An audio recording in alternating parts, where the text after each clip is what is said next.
চৰম অৰাজকতাৰে চলিছে ৰাজ্যৰ স্বাস্থ্য বিভাগ। চিপাঝাৰত এগৰাকী কণমানি ছাত্ৰীৰ কৰুণ মৃত্যুৰ পিছত উন্মোচিত হৈছে স্বাস্থ্য খণ্ডৰ অৰাজকতা। চিকিৎসালয়খনত এণ্টিভেনম বেজী থকাৰ পিছতো ছাত্ৰীগৰাকীক নিদিয়াৰ গুৰুতৰ অভিযোগ উত্থাপিত হৈছে চিকিৎসালয় কৰ্তৃপক্ষৰ বিৰুদ্ধে। চিকিৎসক নাৰ্ছৰ অৱহেলা দেখি হতভম্ব স্বাস্থ্য বিভাগৰ তদন্তকাৰী দল। চিপাঝাৰৰ পুনিয়া প্ৰাথমিক স্বাস্থ্য কেন্দ্ৰত এণ্টিভেনম বেজী থকাৰ পিছতো কৰ্তব্যৰত চিকিৎসকে গুৰুত্ব নিদি সৰ্পই দংশন কৰা কণমানিগৰাকীক সেই বেজী দিয়াৰ পৰা বিৰত থাকে। ফলত উন্নত চিকিৎসাৰ বাবে GMCHলৈ আনি থকা অৱস্থাত মৃত্যু হয় প্ৰিন্সি চহৰীয়া নামৰ শিশুটিৰ। চিকিৎসক আৰু নাৰ্ছৰ চৰম দায়িত্বহীনতাৰ বাবেই অকালতে প্ৰাণ হেৰুৱালে চিপাঝাৰৰ কণমানি শিশুটিয়ে। গুৱাহাটীৰ পৰা যোৱা স্বাস্থ্য বিভাগৰ তদন্তকাৰী দলে চিকিৎসালয়ত উপস্থিত হৈ এণ্টিভেনম বেজী থাকিও ব্যৱহাৰ নকৰা দেখি হতভম্ব হৈ পৰে। আনকি চিকিৎসালয়খনত নথিপত্ৰও সঠিকভাৱে নৰখাৰ বহু ত্ৰুটি ধৰা পেলাই তদন্তকাৰী দলটোৱে। এনে দায়িত্ব জ্ঞানহীন চিকিৎসক আৰু নাৰ্ছৰ বিৰুদ্ধে কঠোৰ ব্যৱস্থা গ্ৰহণৰ দাবী উত্থাপন হৈছে সমগ্ৰ চিপাঝাৰত। ঘটনাৰ পিছতে আজি উত্তপ্ত হৈ পৰে চিপাঝাৰ। ঘটনাৰ উচিত তদন্ত বিচাৰি ছাত্ৰ সংগঠন আৰু স্থানীয় ৰাইজৰ প্ৰতিবাদ। তদন্তকাৰী বিষয়াক ঘেৰাও স্থানীয় জনতাৰ। আমি এই মুহূৰ্তত দৃশ্যাৱলী দেখুৱাইছোঁ। সমান্তৰালভাৱে এনেধৰণৰ যি অৰাজকতা চলিছে চিকিৎসালয়খনত সেয়া ইতিমধ্যে আমি দৰ্শকসকলক অৱগত কৰিছোঁ। এই মুহূৰ্তত আমি পুষ্পেন্দ্ৰ কামপুৰলৈ যাব বিচাৰিছোঁ। কামপুৰতনো কেনেধৰণৰ চিকিৎসা ব্যৱস্থা চলি আছে, কি আশ্বাস আছে, এই সন্দৰ্ভত জানিব বিচাৰিম। পুষ্পেন্দ্ৰ আমাৰ সৈতে আছে। পুষ্পেন্দ্ৰ বৰা, মই আপোনাৰ কাষলৈ যাব বিচাৰিছোঁ।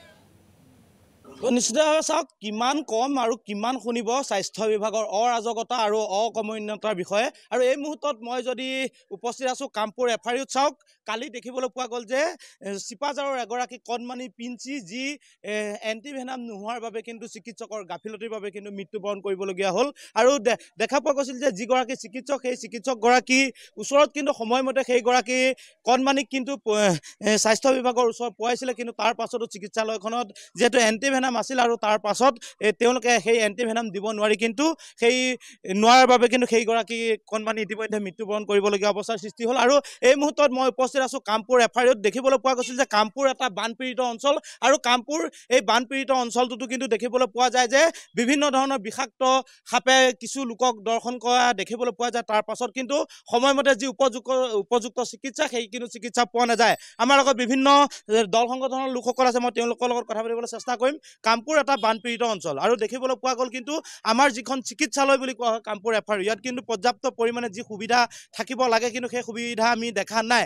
ইতিমধ্যে আমি জানিব পাৰিছোঁ যে কামপুৰ এফআইউত এণ্টিভেনাম আছে, কিন্তু এণ্টিভেনাম দিয়াৰ কিন্তু উপযুক্ত চিকিৎসক নাই। কি ক'ব এই মুহূৰ্তত? চাওক, কামপুৰ অঞ্চলটো এটা বানপীড়িত অঞ্চল। আমি সকলোৱে জ্ঞাত, অসমৰ ৰাইজে এতিয়া জ্ঞাত হৈ গৈছে। ইয়াত মানে এতিয়া মাহত এবাৰ বানপানী হোৱা পৰিলক্ষিত হৈছে, আৰু এইটো এটা মূল কাৰণ হৈছে নদীবান। আৰু ইয়াৰ লগে লগে চিকিৎসা বিভাগৰ যিটো গাফিলতি, যি ধৰণে ইয়াত চিকিৎসা সেৱা হ'ব লাগিছিল এই বানপীড়িত অঞ্চলটোত, সেই চিকিৎসালয় এফআইউত সেই ধৰণৰ চিকিৎসা নাই।